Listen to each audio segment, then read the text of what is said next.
In issue 2 of Simply Lettering, Sue Smith does some amazing projects using grids, and we've also given you the grids as practice sheets in your pull-out pack.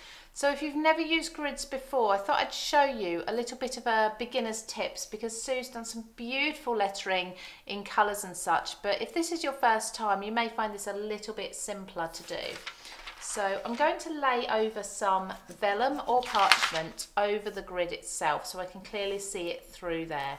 And what I'm going to do first of all is work with a pencil. So this just means that I can keep erasing what I need to until I've got the spacing correct. I have a quote or a line in mind, so you have got to nourish to be able to flourish. That's what I want to write. And I'm going to fit this in here. Now the word nourish is going to be my largest letter through the centre, so I'm going to put that one in first. So just working out the spacing really first of all. So do it, like I say, in pencil, and if you get it wrong, it doesn't matter if you just erase it or start with a new piece of vellum.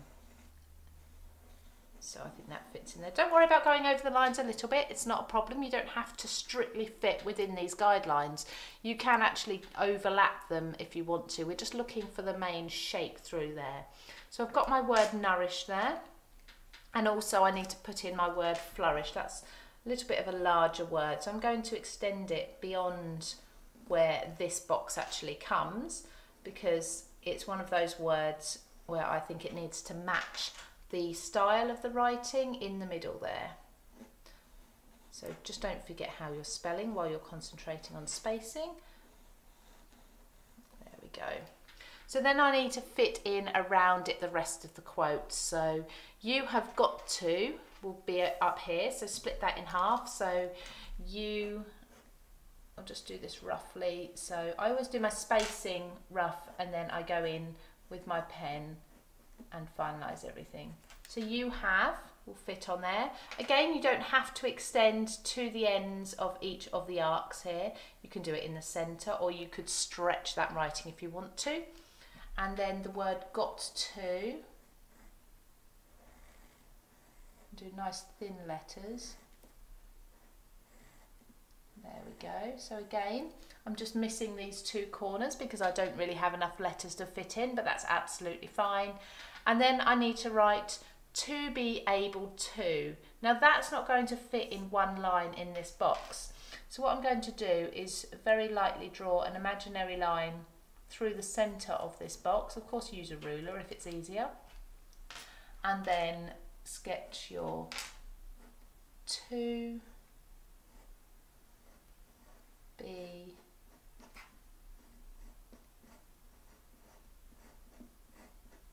able, and then my other two is going to come down here but be much wider, so I'm using lots of different styles of fonts.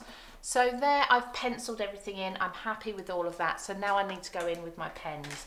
I'm just going to do this in black for you, so we're not worrying about the colours or the blending or anything. Now you can take that away if you want to, so we can see there what we've got, or you can leave your grid underneath if you prefer, just to give you that extra guideline. So just line that up, back up to roughly where it was.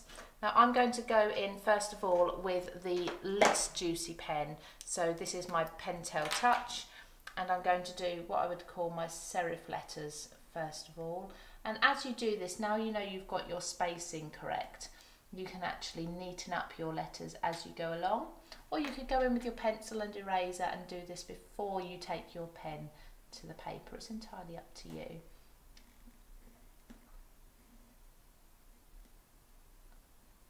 There we go. Now all of these, although I'm going to have my thick and thin lines in this one, still going to be done with the Pentel, so it's much smaller nib on this, so you do get smaller letters. Now for the cross of my T here, I'm actually going to follow the curve of that arc, the same with the next one as well, rather than doing a perfectly straight T. That just helps to give the illusion of your letters getting larger and smaller. And then I'm going to come down and I'll do nourish and flourish in a little while. Again, do my thick lines on my downstrokes and my thin lines for upstrokes. And if you don't love your own handwriting and you're worried about capital letters, just keep it really simple. And you'll find actually when you mix simple capital letters with brush lettering, they really do look beautiful. Now I'm going to flourish with this pen because it's much smaller, and nourish is going to be with the much larger pen. So there's my brush lettering with the thick and thin.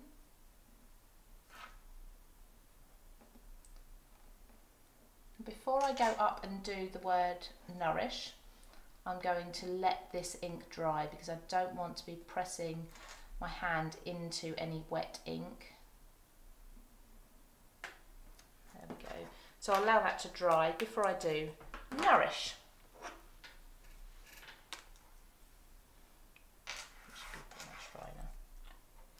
So that doesn't take long to dry at all. Sometimes some inks will take longer than others. Just be careful before you put your hand over and you go over with another pen. If you want to, actually, it's a good idea. I've got another sheet of parchment here to just place that over the top, just in case you smudge anything. And then I'm going to go in with my last one.